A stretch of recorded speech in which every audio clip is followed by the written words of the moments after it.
Assalomu alaykum do'stlar, yaxshimisizlar? Hozir ko'pchilik aytyapti, nimaga video qo'ymayapsiz, nimaga chiqmayapsiz deb.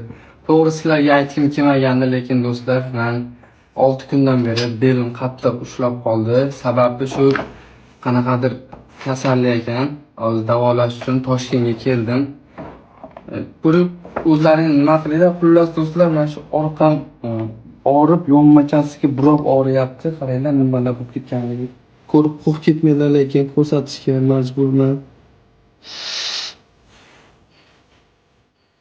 Xullas, do'stlar, hammasi yaxshi bo'lib ketadi inshaalloh. Duo qilib tursalaring. Tuzalib olib qaytaman. Yangi yillaring hammaga muborak bo'lsin. Inshaalloh 2026-yilda hamma o'ylagan maqsadlariga yetsin. Hech kim unaqa kasal bo'lmasin, hech kim boshiga unaqa pullar tushmasin. Lekin hech kimdan yordam so'ramayman do'stlar. Unaqa pul qo'yib, karta qo'yish yo'q, unaqa noto'g'ri tushunmanglar tag'in.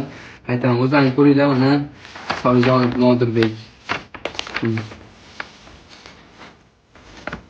Onasini beli qismlari ozgina grija paydo bo'lyapti. Endi hamma narsani ko'rib boramiz ekanda, shuncha qiyinchiliklarni. Yaxshiyam Hindistonga ketib qolmaganman. Alloh shunday qarab qaytarganman.